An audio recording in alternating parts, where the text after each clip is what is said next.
We have Miami heading to Baltimore, and this is going to be the first time that we get Baltimore with all three of their wide receivers in Sammy Watkins, Rashod Bateman, and of course Marquise Brown, also a healthy Mark Andrews. So what else are we going to get from the Baltimore Ravens side of the ball? Because it's not going to be much from the Dolphins. This is a minus 7.5 from Baltimore. The total's still at a respectable 46.5. So let's go into the injuries first and foremost. We have Latavius Murray, who did not practice on Wednesday going into the game. It seems likely that he's going to miss the game, which is going to leave the door open for another Devonta Freeman, Le'Veon Bell week with a little bit of Tyson Williams sprinkled in. Sammy Watkins, as I said, will be making his return. Nick Boyle almost played last week, so there's probably a good chance he plays this week. If he does play this week, that's a pretty decent $200 dart. And you see, we have him projected for 0 for now. So just keep an eye on that. That's going to have to change if he is active. Check the Miami side of the ball.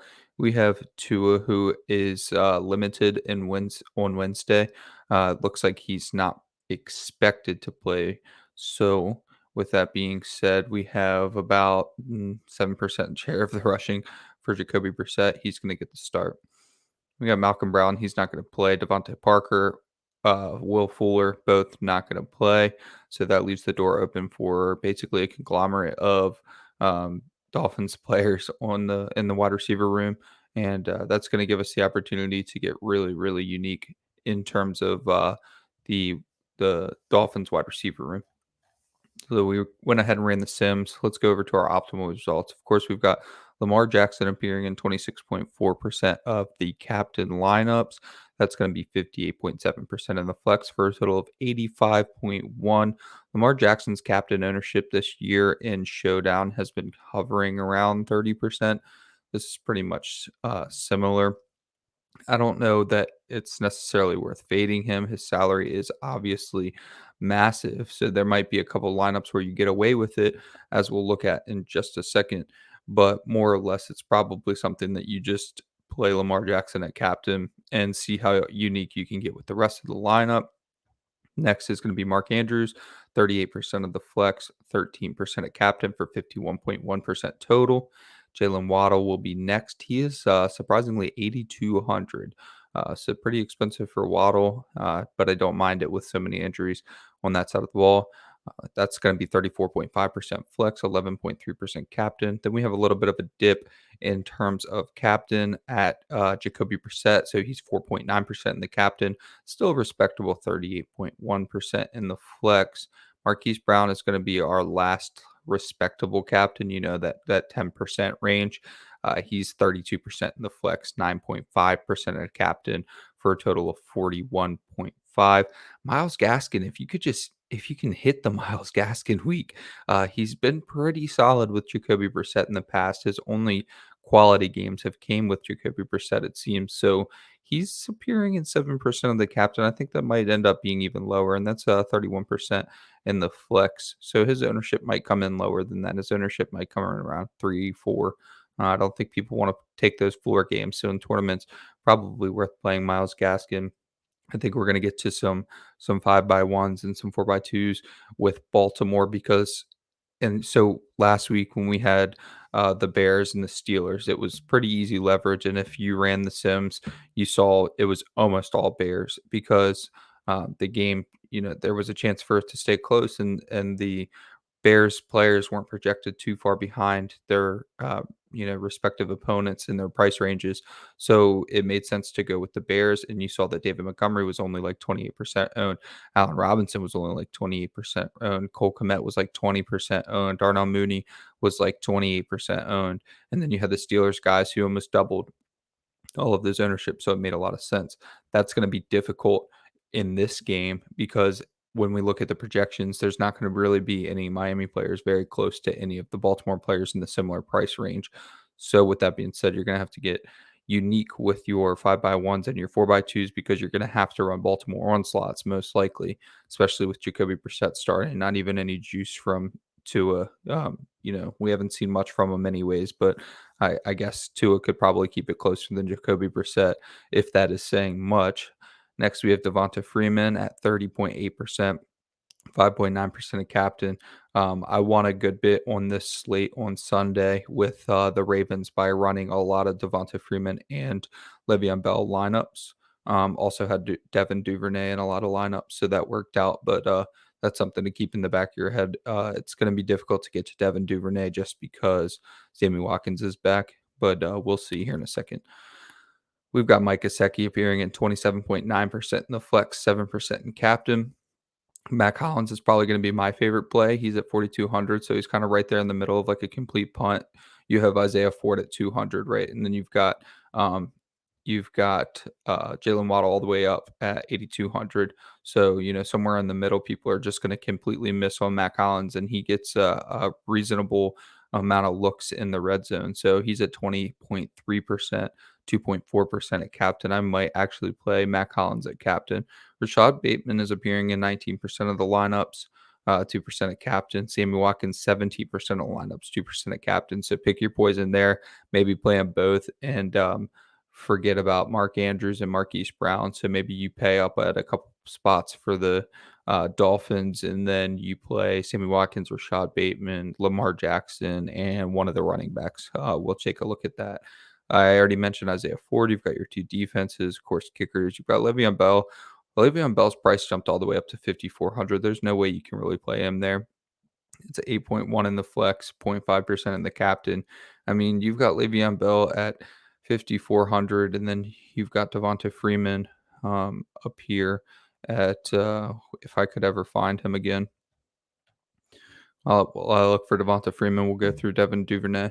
So Devin Duvernay is 5.5% total. Like I said, there's you know competition for targets in the offense this week, so it's going to be difficult for Devin Duvernay to do what he did last week, which was get a red zone touchdown. Next, we're going to go to our custom lineups. We've got Mark Andrews in the first captain with Jalen Waddle, Lamar Jackson, Mike Gesicki, Devonta Freeman, Savon Ahmed. That's going to be a salary of 50,000. That sounds like a good cash lineup. You've got your 3x3 there. You've got some functional pieces in the Miami offense. We got another Mark Andrews lineup. Mark Andrews, Devonta Freeman, Lamar Jackson, Marquise Brown, Savon Ahmed, and then the Baltimore Ravens. So that's a nice Ravens onslaught that might not be so chalky. Let's head back to Mark Andrews. I forget his captain ownership. So we don't have ownership yet, but his captain percentage is 13.3%. So it's pretty interesting to see him in the top two lineups. Probably means he's a strong play. We don't need to look at too many Lamar Jackson lineups. We're gonna, it's you're gonna have to get unique there, and maybe we'll look at one in just a second on DraftKings. So we've got Jalen Waddle at captain with Matt Collins, Savon Ahmed, Lamar Jackson, Mark Andrews, and Jacoby Brissett. So that's a pretty solid 4x2 with the Dolphins, and you're still coming out with a median projection of 101, which is 6 points under the optimal projection. So getting a really, really nice 4x2 with the Dolphin side of the ball while still keeping a median projection relatively close to optimal is pretty impressive. That's a quality lineup right there.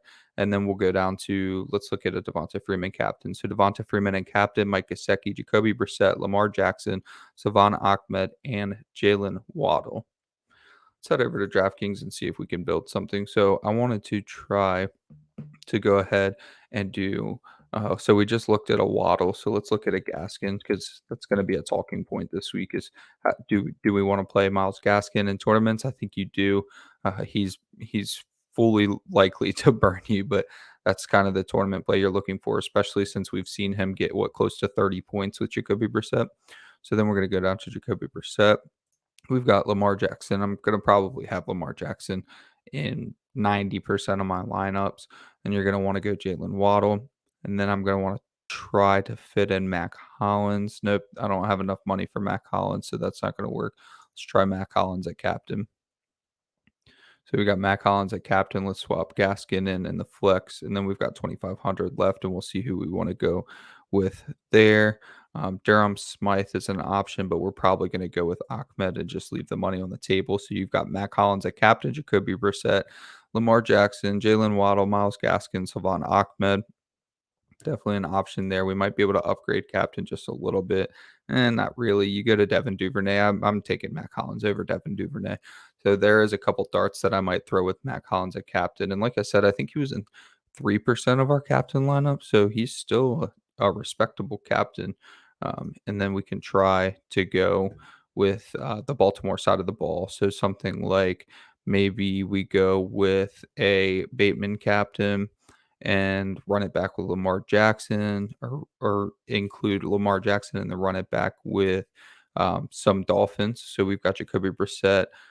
You're probably going to want Waddle in a lot of your Dolphin stacks just because he's going to be getting 12 to 13 targets probably, and then that leaves 5,300. So you've got Duvernay, you've got the Ravens defense, both kickers. I'm not going with any of the kickers. If anything, I'm probably going down to Ahmed and then upgrading elsewhere. So could probably upgrade Matt Collins and get somebody respectable in there. Gesicki's a nice addition. So we've got Rashod Bateman at captain, Lamar Jackson, and then we've got the four Miami players in Jacoby Brissett, Jalen Waddle, Mike Gesicki, and Savon Ahmed. That's another one I like quite a bit. So the last thing we're going to look at is our projections. Lamar Jackson is projected 28 points. That's why it's so difficult to not play Lamar Jackson. I know when you have a player that's 5,000 more than the next highest player, it's nice to fade them. I always point to Devontae Adams. It definitely works out sometimes with Devontae Adams where he's 73% owned and he doesn't hit. But Lamar Jackson's median projection is literally double digits higher than the next highest player. So it's going to be really difficult to fade him. You're better off either trying to play him at captain, which is captain ownership might get to like 40%, or you play him in the flex and you just turn it into a 5-man slate. So then you've got Mark Andrews is the next highest at 17. He's tied with Marquise Brown. So you're either going to pick your poison or you're going to try to pay for all three. And then you got to hit on multiple low price players because this week we don't have. Last week Devontae Freeman was like 3,200 and Le'Veon Bell was like 1,200 and Devin Duvernay was like 22, and all three of them get touchdowns, and that's fantastic. Well, now you look at the price bump on all of them. Le'Veon Bell's in 5K, Devontae Freeman's in 6K. Devin Duvernay kind of loses his spot to Sammy Watkins, and now Sammy Watkins is 5.6. So how are you going to play Andrews, Jackson, and Brown and hit on three of those guys? It's going to be really, really hard. That's why Ahmed is going to appear in so many lineups. Then you have Jacoby Brissett, 16 points, Jalen Waddle, 15 points, Myles Gaskin, 15 points, Mike Gesicki, 12, Devontae Freeman, 12, Bateman, 8, and then we have just a lot of 8. Sammy Watkins, kicker, Matt Collins at 7.6. He's enticing again, falls in a weird range. And then you've got Ahmed at 6.6. Devin Duvernay 4 points, Le'Veon Bell 5 points. So, like I said, Le'Veon Bell is essentially unplayable. Projected 5 points at 5,400. If he doesn't get the touchdowns the past couple weeks, he's essentially irrelevant. Isaiah Ford, a decent punt at 4 points projected. He can do a lot with the ball in his hands. So at 4 points projected, but that means he's going to get opportunity. We have him projected for 3 targets, so he's an excellent $200 play. But that's going to do it for today on the Run the Sims podcast. Just remember, if you're going to play Lamar Jackson in the flex, try to get a little bit unique at your captain. And then if you can figure out a way to stack the Miami side of the ball and still stay relatively close to the medium projection you want to hit, that's going to be the way that you are going to want to go. I will catch y'all next time.